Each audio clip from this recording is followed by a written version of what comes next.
میں اس وقت تقریباً یورپ میں تھا، تو ایک جگہ ہے وہاں لیورپول ایک جگہ ہے، بڑا خوبصورت علاقہ ہے۔ تو ہم دوست جا رہے تھے، تو میری گاڑی جو چلاتے ہیں نا وہ حاجی موسیٰ پٹیل، اللہ ان کو خوش رکھے، بڑا ہی اللہ والا اور نیک آدمی ہے۔ وہ صرف میرے لیے بیچارہ پھر چھٹیاں کر لیتا ہے اپنی نوکری سے، اور ہمیں اس کے ساتھ فائدہ یہ ہے کہ وہ اللہ والا بندہ ہے، اور لندن کا گویا کہ گرداور لگا ہوا ہے، ایک ایک انچ کو جانتا ہے، کیونکہ پہلے وہ ٹرک چلاتا تھا، کمپنی کے مال سپلائی کرتا تھا۔ تو پھر وہ ہمیں کہتا ہے جی ہم انشاءاللہ یہ نماز فلاں مسجد میں پڑھیں گے۔ اس کو اندازہ ہوتا ہے کہ 50 میل کے بعد مسجد ہے، اتنا ٹائم ہمارے پاس ہے، ہم پہنچ جائیں گے۔ تو اس نے مجھے بتلایا ایک جگہ کہ حضرت یہ وہ جگہ ہے، یہاں یہ جو آپ کو نظر آ رہا ہے نا ایک بہت بڑا گرجا۔ میں نے کہا ہاں، عیسائیوں کے ہوتے ہیں وہ گرجے کہلاتے ہیں۔ تو کبھی کبھی میں تقریر میں بڑے آرام سے کہتا تھا گر جا، ان کو سمجھ تو نہیں آتی تھی، لیکن بہت بعد میں پھر ان کو سمجھ آئی کہ مولوی صاحب کیا کہہ رہے ہیں، یعنی گر جا بس۔ تو اس نے کہا جی کہ یہاں پر تبلیغی جماعت کے کچھ 4 بندے آئے، وہاں اتنی سردی ہے، نعوذ باللہ کہ نقطہ ان جماعت سے بھی نیچے، صفر سے بھی نیچے۔ اب وہ مسجد ڈھونڈ رہے، مسجد کہاں ملے بھئی ان علاقوں میں۔ انہوں نے دیکھا کہ یہ بھی کوئی گرجا ہے، انہوں نے کہا کچھ وہ ہے تو ان کا عبادت خانہ نا۔ وہ گئے، دروازہ کھٹکھٹایا، اندر سے پادری صاحب ان کے جو تھے وہ نکل آئے۔ انہوں نے کہا کیا بات، دیکھا داڑھی والے ہیں، بیگ کندھوں پہ رکھے ہوئے ہیں، کیا بات ہے؟ انہوں نے کہا جی ہم مہمان ہیں، مسافر ہیں، اور یہاں کوئی ہمیں مسجد نہیں ملی ٹھہرنے کے لیے، اگر آپ مہربانی کر کے ہمیں اپنے اس گرجے میں ٹھہرنے کی اجازت دے دیں، چونکہ ورنہ باہر تو ہم مر جائیں گے سردی میں۔ وہ سمجھ گیا کہ یہ کون ہے، چونکہ وہ ان کا مولوی تھا نا، پادری تھا نا ان کا۔ انہوں نے کہا کہ حضرات میں اجازت دے دیتا ہوں، لیکن ایک شرط ہے، نہ تو یہاں میرے اس مقصد میں کوئی تم تبلیغ کرو گے، نہ تقریر کرو گے، اور نہ گشت پہ جاؤ گے، نہ کسی کو تبلیغ کر کے یہاں لے آؤ گے، بس تم اپنی رات گزارو، اور پھر آرام سے صبح کو ناشتہ کرنے کے بعد یہاں سے تشریف لے جائیں۔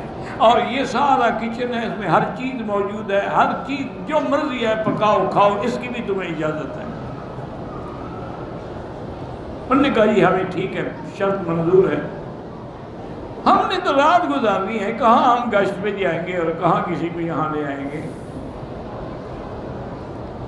بہرحال انہوں نے کھانا وانا بنایا، کھایا، نمازیں پڑھی، پھر رات کو تہجد کے لیے اٹھے۔ تو ان کا جو امیر تھا نا جی، تو اس نے اپنے ساتھیوں سے کہا کہ میرے بھائی دیکھو، اس پادری نے، چاہے یہ کوئی بھی ہے، یہ عیسائی ہے یا کافر ہے، اس کے دل میں اللہ نے رحم ڈالا، اس نے ہمارے لیے اپنے مرکز کا دروازہ کھول دیا، ہم مہمان خانہ کھول دیا، ہمارے سونے کے لیے بستر، بیڈ، کھانے مہیا کیے ہیں۔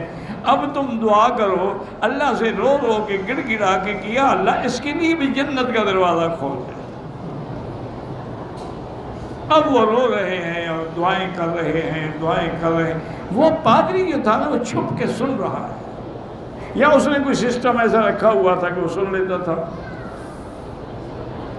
صبح کی نماز پڑھی، ناشتہ کیا، وہ آ گیا۔ انہوں نے کہا حضرات میں نے رات سنا ہے کہ آپ میرے لیے دعائیں کر رہے تھے۔ میں نے کہا جی آپ کے لیے ہم اور کیا کر سکتے ہیں، دعائیں کر سکتے ہیں۔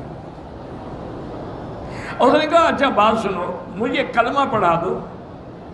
آپ کو ہم سے اتنی ہمدردی ہو گا، کیوں ہمدردی نہ ہو بھائی، تم انسان ہو، مولوی ہو، ان کے عالم ہو، احبار ہو، اور اللہ تو ہمیں قرآن میں کہتا ہے کہ یا اہل الکتاب تعالوا الی کلمۃ سواء بیننا وبینکم، آؤ ہماری طرف، ہم اسی بات میں اتفاق کر لیں، اللہ کی توحید پر، انبیاء کی نبوت اور رسالت پر۔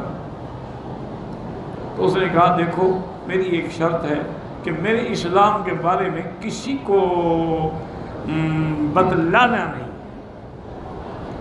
نے کہا اتنی جلدی تمہیں اثر کیسے ہوا؟ اس نے کہا میں سو رہا تھا، میں نے خواب میں حضور پاک کی گیا، اور حضور پاک نے فرمایا یار ان بندوں کو دیکھ کر بھی تمہیں دین اسلام سمجھ نہیں آیا؟ تو بس میرے لیے اس سے بڑی ہدایت کا راستہ کیا ہو سکتا ہے؟ آپ میری بات کسی کو نہ بتلائیں، لیکن میں انشاءاللہ صرف خود مسلمان نہیں، اسلام کے لیے کام کروں گا۔